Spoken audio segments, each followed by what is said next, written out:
message. Text box.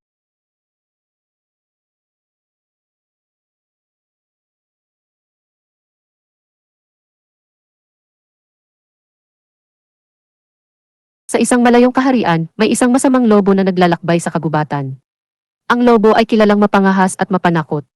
Itinagmamalaki niya ang kanyang kapangyarihan at takot na dulot sa iba pang mga hayop. Sa kabilang banda, may isang mabuting pusa na naninirahan malapit sa kaharian. Ang pusa ay kilalang matalino, mapagmahal at mapagkumbaba. Palaging nagbibigay ng tulong sa mga nangangailangan at nagpapakumbaba sa harap ng iba. Isang araw, nag-cruise ang landas ng masamang lobo at mabuting pusa. Sa una, nagduda ang pusa sa intensyon ng lobo. Ngunit sa kabila ng takot, nagpasya ang pusa na subukan na maging kaibigan ng lobo. Sa paglipas ng panahon, natuklasan ng pusa na hindi lahat ng lobo ay masama. Sa likod ng malalakas na pangangatawan ng lobo, mayroon ding pusong handang tumulong at magmahal. Sa kabilang banda, natutunan ng lobo na hindi lahat ng mga pusa ay kaaway. Ang pusa ay nagpakita ng kabutihan at pagmamahal na hindi niya inaasahan. Sa pamamagitan ng kanilang pagkakaibigan, nagbago ang mga pananaw ng mga hayop sa kaharian. Hindi na nila itinuring ang lobo bilang isang mapanganib na hayop. Sa halip, tinanggap nila ang lobo bilang isang kasapi ng kanilang komunidad. Ang pusa at lobo ay naging halimbawa ng pagkakaibigan at pagkakaisa. Sa dulo ng kwento, ang masamang lobo ay natuto na magpakumbaba at maging mabuti.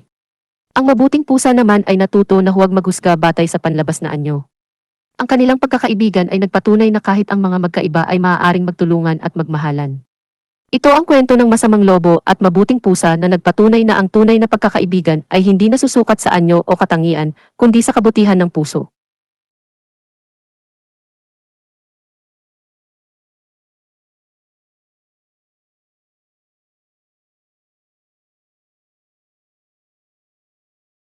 Noong isang araw, sa isang malaking construction site, may isang masamang dump truck na kilalang mapang-abuso at mapang-api. Ang dump truck ay palaging nagmamalaki sa kanyang lakas at kapangyarihan. Ipinapakita niya ang kanyang pagiging masama sa pamamagitan ng pag-aabuso sa iba pang mga sasakyan sa city. Lalo na sa isang mabuting yellow bus. Ang mabuting yellow bus naman ay isang matulungin at mapagmahal na sasakyan. Ipinapakita niya ang kanyang kabutihan sa pamamagitan ng pagtulong sa mga manggagawa sa construction city. Siya ang nagdadala ng mga manggagawa sa kanilang mga trabaho at nagbibigay ng kasiyahan sa kanilang mga biyahe. Sa kabila ng pang-aabuso ng dump truck, hindi nawala ng pag-asa ang mabuting yellow bus. Ipinagpatuloy niya ang pagiging mabuti at patuloy na nagtanggol sa mga sasakyan na inaapi ng dump truck. Sa bawat pagkakataon, nagpapakumbaba ang yellow bus at pinapakita ang kahalagahan ng pagiging mapagbigay at mapagmahal. Isang araw, may nangyaring malaking aksidente sa construction site. Ang dump truck ay naipit at hindi makagalaw. Sa kabila ng mga kasamaan na ginawa ng dump truck, hindi nag-atubiling tumulong ang mabuting yellow bus. Ginamit niya ang kanyang lakas at kakayahan upang iligtas ang dump truck, ang mga manggagawa na naipit sa aksidente. Sa pangyayaring iyon, nagbago ang pananaw ng dump truck. Natutunan niya ang halaga ng kabutihan at pagtulong sa kapwa. Naging magkaibigan ang masamang dump truck at mabuting yellow bus. Nagtulungan sila upang maayos ang mga pinsala sa construction site at muling magpatuloy ang trabaho. Ang kwento ng masamang dump truck at mabuting yellow bus ay nagpapakita ng kapangyarihan ng pagbabago at pagkakaisa. Ipinapakita nito na kahit ang mga masasamang tao ay may pag-asa na mabago at maging mabuti. Ang kabutihan at pagtulong sa kapwa ay mas malakas kaysa sa kasamaan at pang-aapi. Ito ang kwento ng masamang dump truck at mabuting yellow bus na nagpatunay na kahit ang mga magkaiba ay maaaring magtulungan at magkaroon ng pagkakaunawaan.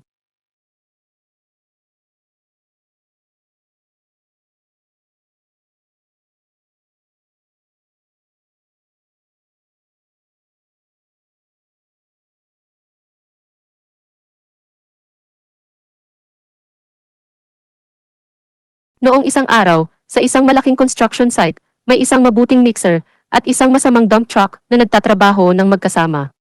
Ang mabuting mixer ay isang sasakyan na ginagamit upang ihalo ang semento at iba pang kagamitan sa konstruksyon. Ipinapakita niya ang kanyang kabutihan sa pamamagitan ng pagiging maingat at maasahan sa kanyang trabaho. Palaging handang tumulong sa iba at nagbibigay ng tamang halaga sa bawat proyekto. Sa kabilang banda, ang masamang dump truck ay isang sasakyang ginagamit upang magdala at magtapon ng mga kagamitan sa construction site. Ngunit sa halip na gamitin ito ng maayos, ginagamit ng masamang dump truck ang kanyang kapangyarihan upang mag-abuso at magdulot ng pinsala. Ipinapakita niya ang kanyang pagiging masama sa pamamagitan ng pagwasak ng mga materyales at pag-aapi sa iba pang mga sasakyan. Sa tuwing nagtatrabaho sila, palaging may tensyon sa pagitan ng mabuting mixer at masamang dump truck. Ang mabuting mixer ay palaging nagtatanggol sa mga sasakyan na inaapi ng dump truck at nagbibigay ng inspirasyon sa iba pang mga sasakyan na maging matatag at magpatuloy sa kanilang trabaho. Isang araw, may nangyaring malaking kalamidad sa construction site. Ang isang bahagi ng gusali ay bumagsak at nagdulot ng panganib sa mga manggagawa.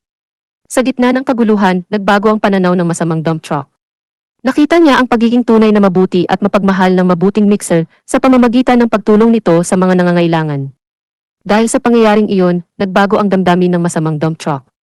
Naging mabuti ito at nagsimulang magtulong-tulong kasama ng mabuting mixer upang mailigtas ang mga manggagawa. Nagtulungan silang dalawa upang maibalik ang kaligtasan at kaayusan sa construction site. Ang kwento ng mabuting mixer at masamang dump truck ay nagpapakita ng kapangyarihan ng pagbabago at pagkakaisa. Ipinapakita nito na kahit ang mga masasamang tao ay may pag-asa na mabago at maging mabuti. Ang kabutihan at pagtulong sa kapwa ay mas malakas kaysa sa kasamaan at pang-aapi. Ito ang kwento ng mabuting mixer at masamang dump truck na nagpatunay na kahit ang mga magkaiba ay maaaring magtulungan at magkaroon ng pagkakaunawaan.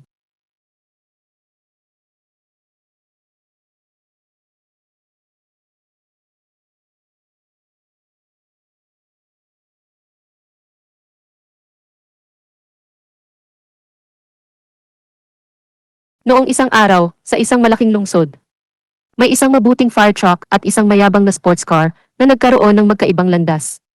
Ang mabuting fire truck ay isang sasakyan na ginagamit upang magligtas ng mga tao at mga ari-arian mula sa mga sunog. Ipinapakita niya ang kanyang kabutihan sa pamamagitan ng pagiging handa at mabilis na tumugon sa mga emergency. Palaging naglalakbay sa mga kalsada, nagdadala ng tubig at iba pang kagamitan upang malabanan ang apoy at iligtas ang mga tao.